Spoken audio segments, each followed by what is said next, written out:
Donc, la première question qu'on peut se poser, c'est d'accord, modulaire, dynamique, mais en fait, pourquoi faire?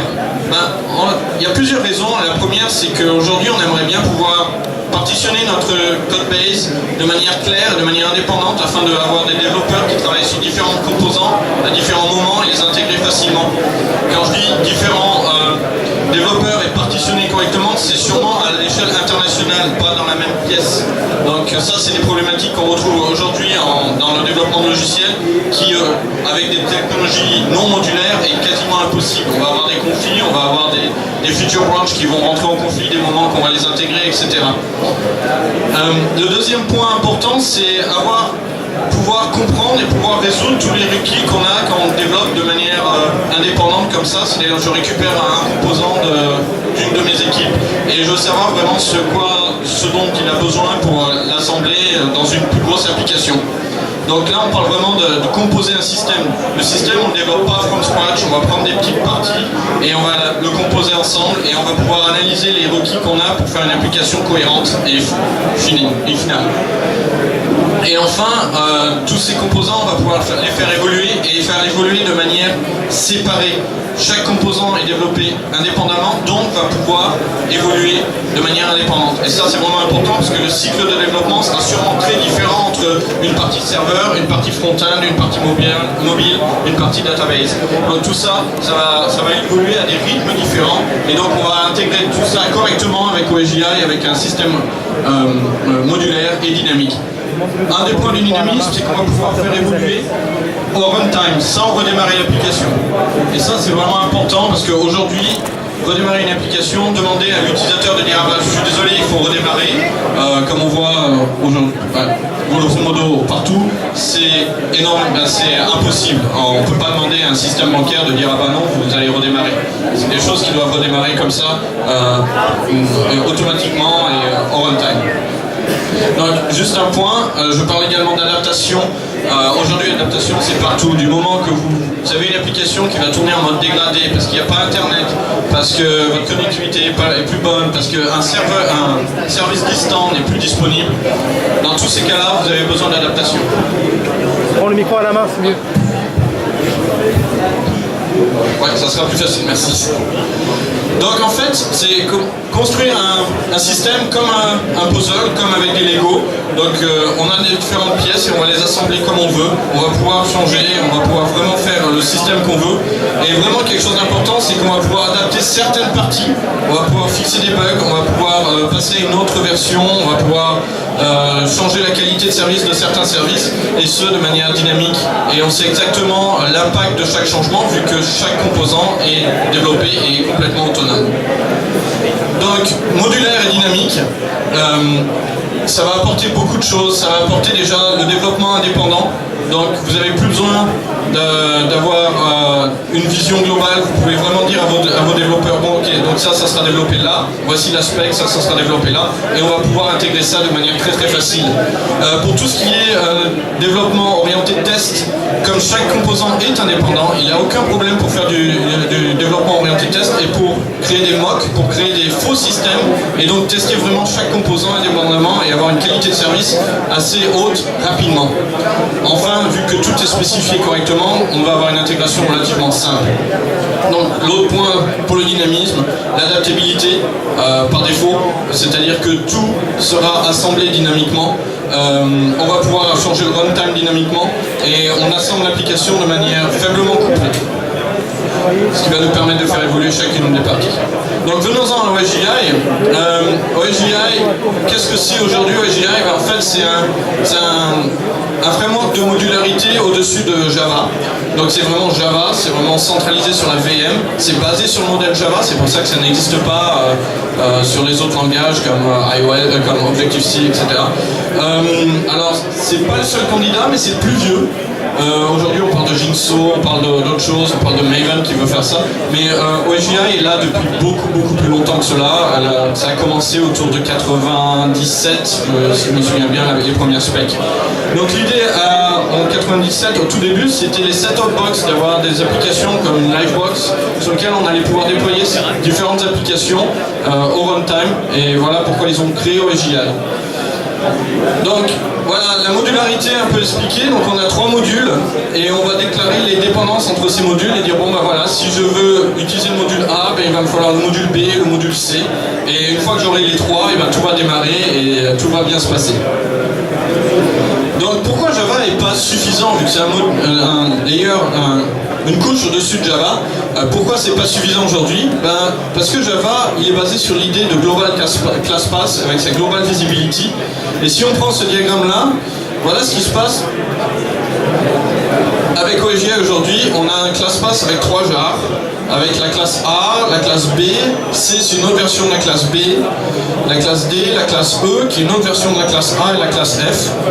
Dans Java, le jar 1, le premier jar du class path va pouvoir délivrer ses classes alors que les autres ne pourront pas. C'est-à-dire que pour toute votre application, personne n'aura accès à la classe E. Alors ça, vous allez dire, bon, bah, c'est pas grave, c'est sûrement une version plus grande ou de meilleure qualité que la E, ou c'est l'inverse, ou alors ça n'a rien à voir et on ne peut pas créer des composants qui ont des dépendances internes sur des classes qui risquent d'être masquées par d'autres systèmes. Donc même si vous avez votre propre package, vos propres naming schemes, etc., il est toujours possible de remplacer vos classes en runtime sans aucun problème. Donc clairement ça ne fonctionne pas. Ça ne fonctionne pas pour des applications de relativement grande taille ou des applications qui veulent être claires au niveau de leur dépendance. Donc c'est pour ça que OSGI a été créé. Donc OSGI en fait c'est surtout à la base pour construire des applications à partir de composants, des composants qui vont travailler ensemble correctement, qui vont se découvrir, qui vont communiquer et interagir ensemble et on va pouvoir gérer ces composants. Donc c'est vraiment l'analogie du Lego. Donc bon, cette vue-là, c'est la vue la plus commune d'OSGI aujourd'hui, elle est utilisée depuis probablement 10 ans. Donc on a le système d'exploitation là, donc c'est vraiment sur Java. Sur Java, on déploie le framework OSGI sur lequel on va déployer des bundles, donc c'est des jars avec des métadatas un petit peu étendus, mais c'est des fichiers jars de base qui vont donc embarquer et contenir les composants qui vont interagir dans notre application.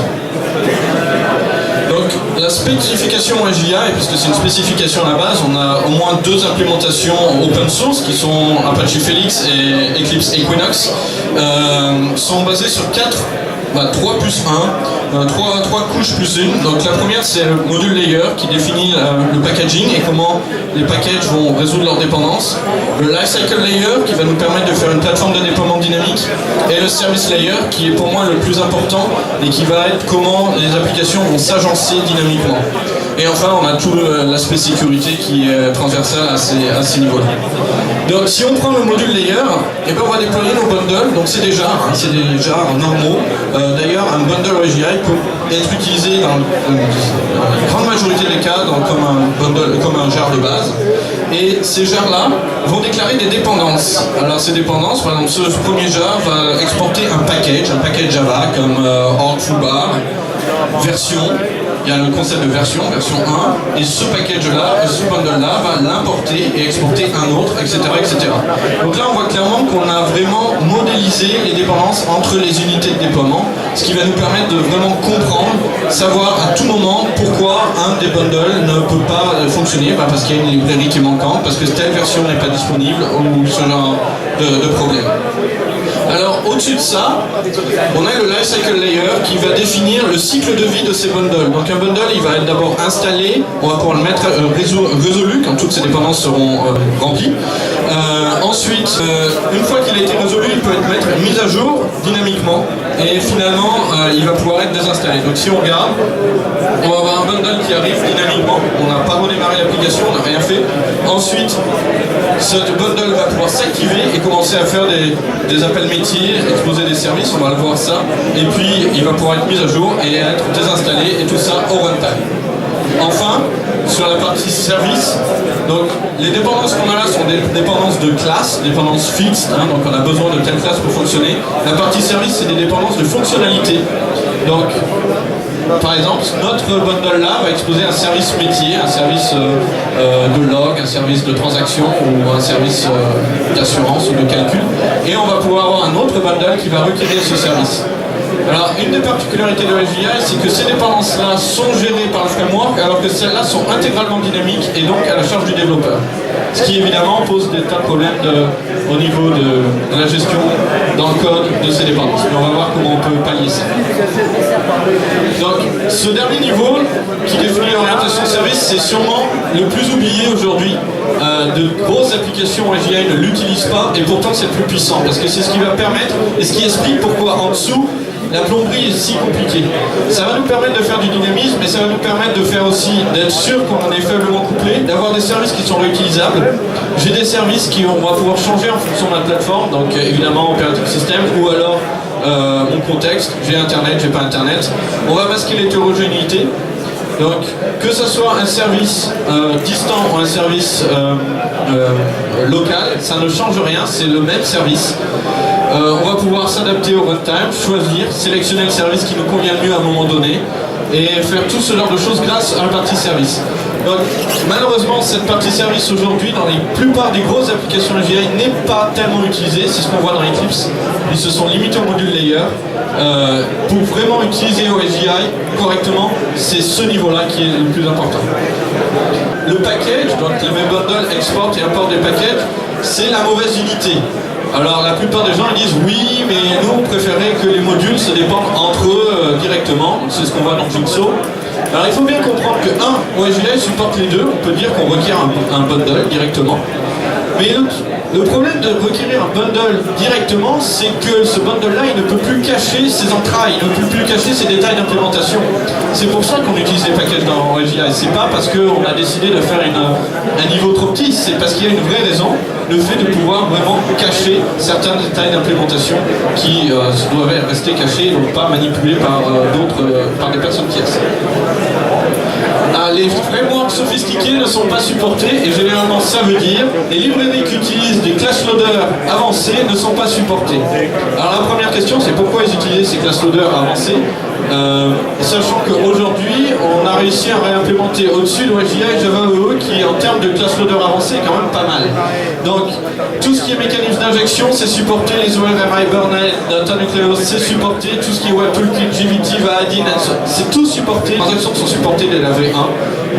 Donc tout ça, tous ces mythes-là, en fait, il faut regarder, mais on a des solutions qui fonctionnent pour tous ces cas-là. Et j'ai développé des applications d'assurance avec OSGI qui fonctionnent sans aucun problème.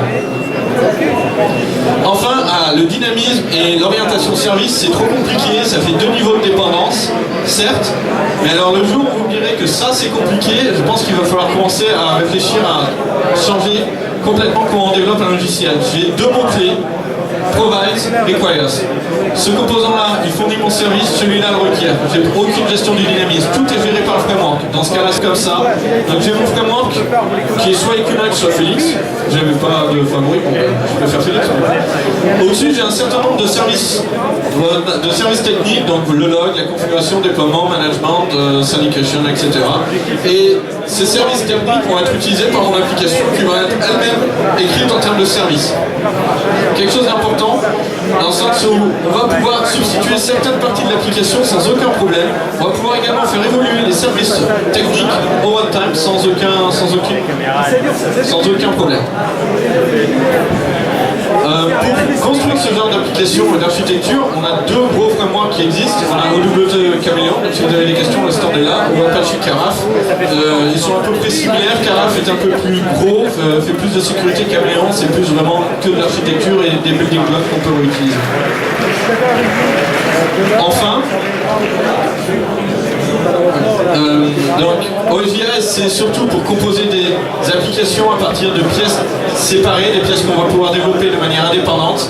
On va intégrer ces composants de manière simple avec des services, il n'y a plus de problème de démarrage, etc. Tout va se passer correctement. On va maximiser la réutilisation. Ok, c'est un beau rêve, mais dans OSGI on a une réutilisation qui est bien meilleure que dans les autres frameworks. La modularité, c'est vraiment important aujourd'hui, on en parle un peu partout, le dynamisme.